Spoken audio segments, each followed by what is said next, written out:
We unpack. We unpack. We unpack. Coming to you live, Boxingego unpack. Yeah. We unpack. We unpack. We unpack. Coming to you live. Terence Bud Crawford defeated Errol Spence. Hey, stop that cap. Now people are clamoring for what's next for Terence Crawford, including posing fights between Canelo Alvarez, payday, you want payday, I know that, and Gervonta Davis. That's what I want to talk about in this video. You did. What up, Fight World? It's your boy Ego in the back with some more boxing. Now, Terence Crawford is the talk of the town. He defeated Errol Spence Jr. Meaningful fight, built up rivalry, and I enjoyed the promotion. Terence Crawford was the victor, and he stopped Errol Spence Jr. in a dominant sharpshooter masterclass type of performance. So the world is kind of clamoring for what's next for Terence Crawford. And I want to express my thoughts in this Ego Rants / Ego Thoughts video. Now, if you're a long-time subscriber of my channel, you will know I used to do these videos all the time. And I'm going back to the basics. I'm going back to the roots, my roots, where the Ego Rants, the Ego Thoughts series, it's just literally, there's not a specific fans are calling for a topic. It's just something that your boy Ego got to get off his chest. And I want to get this off of my chest. Terence Crawford, 2X undisputed. Many people are throwing out all these opponents for who should be next for Crawford, seeing how he didn't really get touched. He didn't really get harmed in the Errol Spence fight. And some people, a lot of people don't even necessarily feel they need the Errol Spence rematch. I don't know what Errol will decide to do. That is completely his choice. But based on how the first fight ended, some people are saying that they don't necessarily need a rematch. But again, per his contract, Crawford has already been on record in saying that he may have to honor a rematch with Errol Spence Jr. That being said, if it's not Errol Spence Jr., I'm seeing all types of names being thrown out. Even TMZ, they interviewed a couple days after the fight, Terence Crawford. They said, what about a fight with Canelo Alvarez? And I really like the way Terence Crawford educated TMZ, because to me, I think this conversation is ludicrous. And I understand even Terence Crawford crony or his homie, Shakur Stevenson, says that he believes that Bud, he doesn't really care about size. He believes Bud skillfully would beat a guy like Canelo Alvarez. And I want to weigh in on it. And again, through the Ego Thoughts, Ego Rants, I'm going to give you my truest thoughts. To me, it does not seem realistic. I hate to disappoint. Actually, I don't really hate. I just said that. I don't care if I disappoint you. Please unsubscribe from my channel. My channel is focused on realism. I'm a realist. I'm not perfect, but I try to call the game as I see fit, right? So the Canelo fight, one, he's fighting against Jermell Charlo. Boxing is famous for overlooking what's in front, right? It doesn't really make sense if there's a September 30th fight. We haven't even seen a face-off with Canelo Alvarez or a press conference or anything at this moment, but both Canelo and Charlo have showed clips of them training, and it's pretty much been announced by Canelo and Charlo that that's the next order of business. They've both done interviews talking about it. So with that being said, why would I care about Terence Crawford and Canelo Alvarez? To me, boxing fans, I understand having adoration for the sport, having love for the sport, but it seems like a senseless, pointless conversation. I like how Terence Crawford addressed this to TMZ. He's like, Canelo's fluctuating his weight, and he's referring to 168 super middleweight where he's undisputed, also fighting at 175. So I'm not really worried about Canelo, because he's basically saying that Canelo is too heavy, and you know, it's not something he's looking at. It doesn't seem like a realistic fight. And I agree with him. You know, I understand that Canelo has a big name. Crawford acquitted himself well with Errol Spence, so people want what's next. But to me, Crawford already moved up 3 weight classes. He's a 2X undisputed. It's like boxing fans keep trying to push it and push it and push it. Eventually, even if a fighter is more skilled, they're going to meet their match if they overextend themselves in terms of weight. That's just how boxing goes. Do I believe that Terence Crawford, if he was equally sized to Canelo Alvarez, I think he would obliterate Canelo Alvarez, right? But seeing that they're weight divisions apart, that's still a tall ask, despite, like, I don't care how good Crawford looked versus Errol Spence. That was Errol Spence on that given night.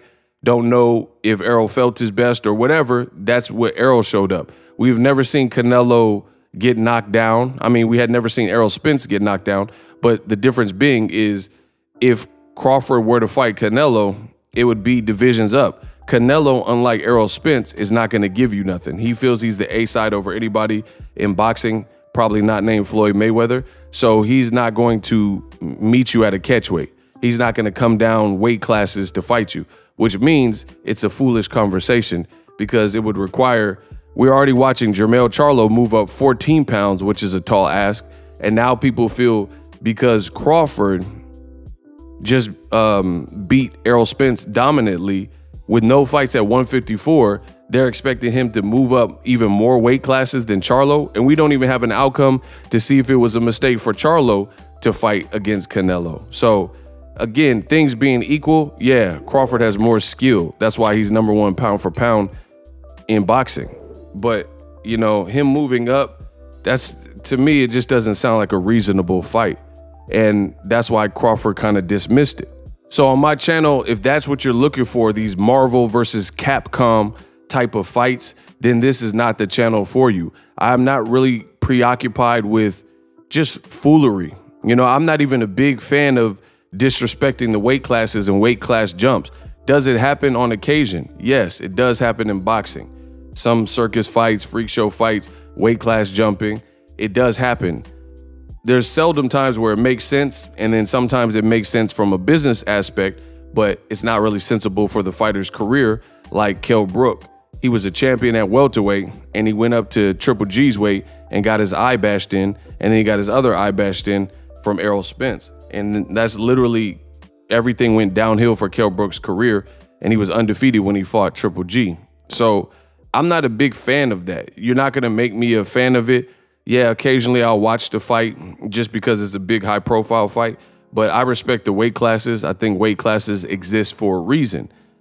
Perfect segue and transition to the other name that I'm hearing linked. People are bringing up an old Gervonta Davis Twitter spaces from before the Avanesian fight. And I don't know if people don't know that it's an old interview or what, but since Crawford beat Errol Spence, people are bringing up that old interview and almost acting like it's Tank Davis's current response to Terence Crawford defeating Errol Spence. And that's not the case. We haven't really heard Tank's updated thoughts since Errol lost, because before there's another interview where Tank Davis said that he thought Crawford had a glass shield and Errol Spence would win. He had a metal shield. So we haven't really heard updated thoughts for Tank Davis regarding Crawford. So that's an old interview.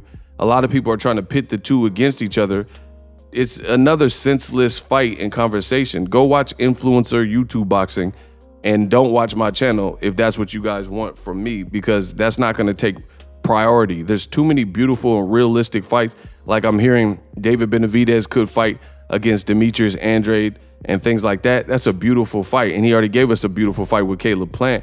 And we got Errol Spence and Terence Crawford, real fights. I don't care about fantasy fights with Terence Crawford and Gervonta Davis. Gervonta Davis is going to be like, I'm the A side. He's at 35. Crawford is at 47, undisputed. It just doesn't seem like a realistic fight. So I wanted to give you guys the ego rant, the ego thoughts, my updated thoughts. That's why you don't really see me talking about that too much, like stuff like that, because it's really not of interest to me. I'm not here to waste my time. I don't burn and waste energy. I am highly efficient.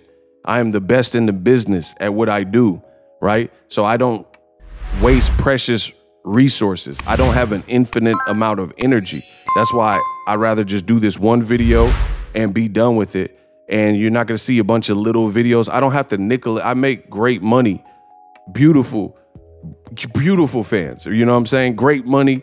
So I don't have to nickel and dime with a bunch of senseless topics that I know aren't gonna happen, you know, like Gervonta Davis and Crawford. And then if so be it, it does decide to happen, then I can address it when it does happen. So I'll leave that to other YouTube channels and Facebook groups and threads and Twitter, boxing Twitter and Instagram and all that. Y'all can spend all day talking about stuff that you know is not gonna transition or take place. Even Terence Crawford regarding Gervonta Davis, he said he doesn't see him fighting, and I respect that.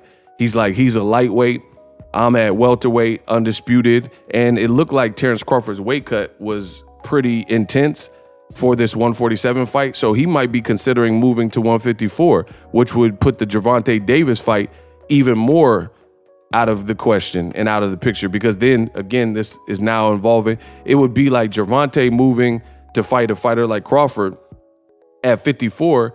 Now we're getting into the territory of Crawford moving up several divisions to fight Canelo. So I just think respect the weight classes and let the fighters be great. And, you know, that's that. Drop your thoughts in the comment section. Best in the business. And it's not even close. And I'm out.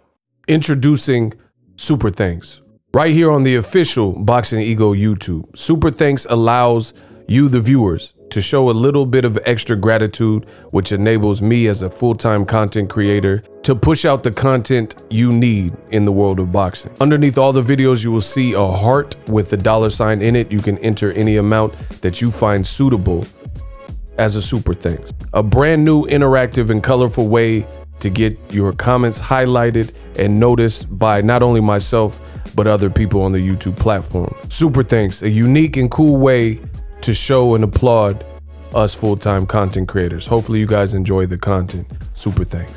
The future is now. The Hibernation 5s by Kenichi Bear. Hybrid gaming and lifestyle headphones. Out of the box, you can connect to any console or PC. Bluetooth ready with a low latency USB adapter, color RGB, and extreme bass mode. The Hibernation 5s adjust to you. Whether you need a gaming, travel, gym, or lifestyle headphones, the Hibernations got you covered.